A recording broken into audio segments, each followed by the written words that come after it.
we are here with Cameron, and today we're going to learn a little bit about his investing journey with rental properties and real estate and what his plans are for the future now that he is just about to have his first one under his belt. So Cameron, why don't you go ahead and introduce yourself, tell us where you're from, what you do for work, and all that fun jazz. Yeah, so my name's Cameron. I live in Raleigh, so North Carolina. That's where I'm born and raised. Basically, I'm an optometrist in the area. I've been doing that since 2014. And as far as, kind of how I got into it was I just, I guess this reason's pretty much about the same for everybody, but I certainly wanted to have some flexibility in choosing my retirement date, whether I wanted to work longer or work shorter. Option could be mine. Why did you feel you needed a coach? I remember I had talked to you for a little bit over Instagram in the DMs before you hopped on to the program. So why did you feel you needed a coach? What were you looking for? Well, for me, I don't know anybody kind of in the field, if you will, of doing any sort of real estate investing. And so for me, it was just about instilling confidence in what I was doing and having somebody just to talk to, bounce ideas off, make sure I wasn't doing anything too egregious. And so that's pretty much what I was looking for that. What would you say that your obstacles were before signing up for Success with Rental Properties? Did you feel like you were an expert in landlording, or did you feel that you were an expert in rehab and maybe you needed help in another area? Or were you kind of looking for overall guidance in all areas of rental property investing? Again, for me, it was just simply the confidence and guidance. I'd been doing research myself beforehand for, I don't know, 6 months or so. And, it certainly can be a kind of an overwhelming experience, and certainly realizing how much money you're putting on the line to possibly go down the toilet if you make the wrong decision can be a little intimidating. So for me, it was just the overall guidance thing. I knew I wasn't going to be a landlord specifically, so I never really looked into that very much. I knew I was going to have a setup with a property manager. And then that's pretty much how that went. So tell me about your deal you have going on. Now you're closing next week. It's almost about to be reality. So tell me about that process and how that's gone for you. Yeah, so this was kind of interesting. Let's see, where do I start here? So I basically wasn't trying to do a condo. I ended up with a condo. I was planning on doing a single family home, doing some amount of rehab.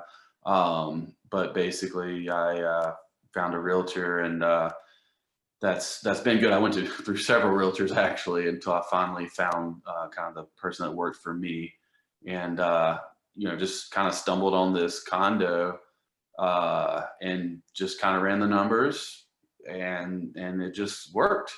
And it was kind of a late game find. Like I said, I planned on doing a single family home route, but the condo just happened.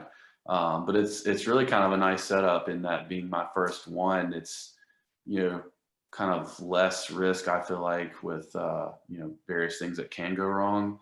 Even though it's not ideal to have to pay an HOA, it's somewhat of an insulating cost too with it. But yeah, that's pretty much how that went. So how much do you think you'll be making per month for cash flow for this one? Well, as far as that is concerned, right now I'm about 340. That's actually the low end. I haven't gotten a tenant in it yet, of course, because I close in a week.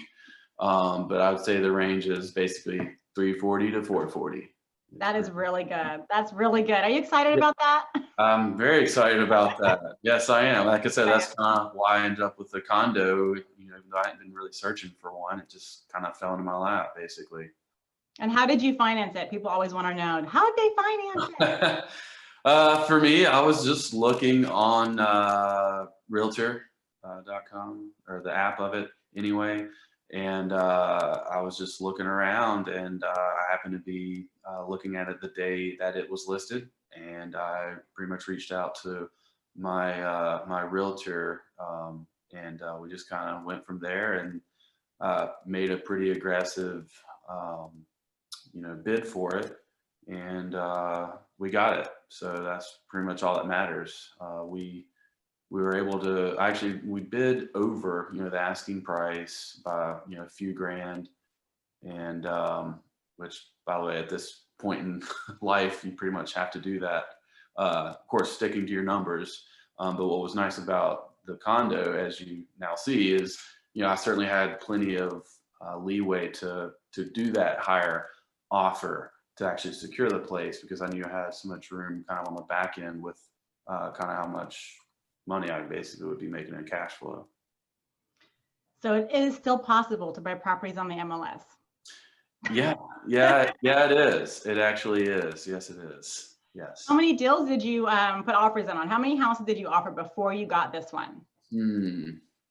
Not that many. Probably 4 or 5, I guess. Probably That's 4 or awesome. 5. And you started working with me in just a few months ago. Let's see. Yeah. Less than 4 months ago, right? Yeah, absolutely. Do you think I helped, Cameron? Yes, I think that you did. Yeah, I definitely have gone through each week and kind of made sure I've kept the ship afloat. Yes, I hold you accountable. Make sure you finish all your coursework, right? Yes, exactly. Do your homework. Exactly. Now that you have the knowledge and you're moving forward with your first property, what are your plans and goals for the future in buying more properties? Now that you're getting the first one under your belt, what's the next step for you? I'm definitely going to get the single family home next. I just am. I just want to get one, and that's pretty much the plan. That was the plan, initially, but like I said, this one kind of worked out. But I definitely want to do the single family home, and the realtor. That's very important. It really is. Can't be overstated having the realtor. And as I mentioned earlier, I went through I think two. I think two others. So that's so vitally important, is getting the right person. So with that, moving forward, the realtor that I have, he's actually used to be a contractor. So the kind of instant connection with that, and his ability and skill set they bring to the table, is also giving me a lot of kind of extra confidence to be able to use him as kind of a contractor and realtor, kind of dual purpose there, since he's going to be obviously super educated with costs and being able to kind of do all that together. So with that being said, I'm going to be looking for one, and I also will have more confidence with doing a more of a rehab, probably even more rehab than, well, certainly I would have done with some of the other realtors that I had been working with initially. So that's what I want to do next, for sure. You definitely found a good team. And I love that realtor guy that you found is also, kind of a contractor, can help you kind of do the BRRRR method and go quicker that way. So networking is really important, and seems to have played a big part in your future success. You feel more confident now in your abilities and ready to tackle bigger projects? Yes. I know you didn't ask this question, but I'll answer it for anybody. But don't be afraid to move on. If you're not getting the information that you're wanting, or feel that you need, or just the confidence in that person, please move on. Just move on and try to keep finding somebody else, because it's night and day difference, as you know, because you've been with me for each week. I wasn't confident in in two of my other ones, or they had their strengths and weaknesses, and everybody does, of course. But I feel good about the person that I finally found, and that's truly key, I believe, to kind of making this work too. Your team is, of course, important, as you know, but don't be afraid to move on and keep searching for the team, and be patient during that to find the right person, because it's worth waiting to find the right person. I agree. I couldn't agree with you more on that. I feel like the team is so important. And, just the other day, I decided to part ways with my real estate agent because he wasn't providing me with this type of support that I was looking for. And it's hard because we're friends, but it was mutual and good for both ways. So, just doing what's best for you is so important. And I'm really glad that you didn't let those other realtors sway you and get you stuck in the mud, and you moved forward and found someone even better than I think you had anticipated finding. So yeah, absolutely. So now that you've gone through the program, you've gone through, well, we still have some more time together, but as far as the main intensive 6-week program, what would you say you learned the most from all of the online course training? What was the biggest benefit to you? For me, the biggest benefit was really just kind of having action plans kind of built in with what you did. I didn't expect that, but that was really nice. Like after the first session, you sent me an email like that night of, okay, cool. So now do this. I'm like, oh, okay. And so it was really kind of beneficial to have, actionable steps, kind of each week essentially. For me, that also just kind of kept me extra focused. I mean, I'm a pretty self-disciplined person personally, but life's busy, life's hard. You get stuck with trying to think about something else, but then knowing I'm like, okay, no, I actually got to do a few more things here, actionable steps here, kind of got me back in the game. And where if I was like down because this other realtor was, kind of being a drain on me, if I didn't have, the each week session, that would be where the process, I think maybe it would have eventually happened, but it would have been a much slower process for me to have it happen. But with each week kind of accountability, I guess, kept me kind of really pushing forward. Cool. I like that. Thank you, Cameron. Sure.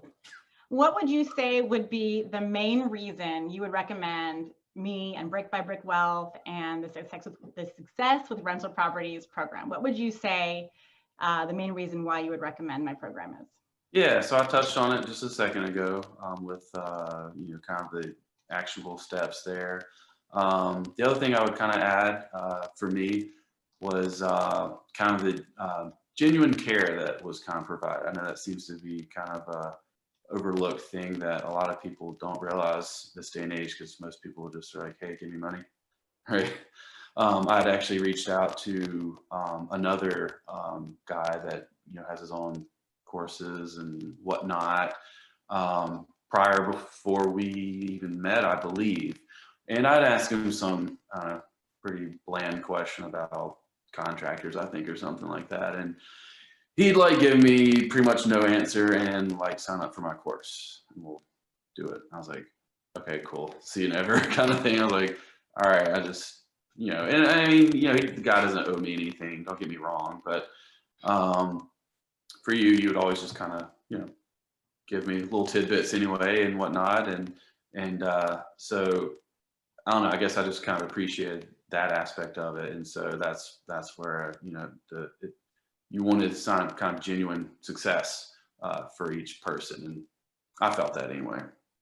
Thanks. It's true, Cameron. Really, I feel like my success, your success is my success, is how I feel. Like I get so excited when, me helping someone actually get somebody results. Like the fact that you're getting a rental property and I helped you makes me feel really good. So I feel like I'm so happy about it. I'm so proud. And it really does make me happy to see everybody succeed. So it's also sweet to hear you say all these sweet things too. I'm saving all the sweet things for the end, I know. You got a list? No.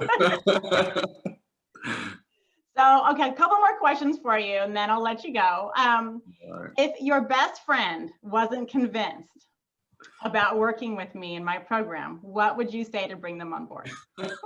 I didn't have an answer for this. I was like, I don't know. I was like, if you don't do real properties, don't worry about it. You do you. Wanted to be an investor, Cam. I took it too literal. I was like, I don't know. You are literal, I know. How about, let's rephrase it this way. What would you say to the newbie, aspiring real estate investor who really wants to buy their first property, but they're afraid, they don't have the confidence, and they haven't taken the plunge yet to get a coach or a training because they just don't think it'll work or they don't know if it's for them? What would you say to that person who has no experience in real estate, really wants to own their first rental property, but hasn't taken the first step and is kind of thinking twice? What would you say to that person? Dude, I did. I was there a year ago. I didn't know anything about it. I mean, I bought a condo, like my private condo that I lived in a few years ago. And then I've owned my own home otherwise a couple years ago as well. So that's kind of my only experience with real estate. But beyond that, like from an investment standpoint, I never even thought about it before. So for me, it was it's very worth like I said, the proof's in the pudding. I'm about to close on a condo in a week, and yeah, if you want to make it happen, it's just how bad you want to make it happen. So you'll kind of do whatever you need to do. But like I said, it was worth it for me, just like I said, to have the second voice of just saying, "Yep, been there, done that," and that sounds like a good idea. Versus going to bed doubting yourself every night, and going, "Well, I read it somewhere. I guess it's okay." So, I love that. Thank you, Cameron. yeah. Do you have anything else you'd like to add before I let you go? No, just sleep well tonight. That's all. All right. Thanks, Cameron. Sure.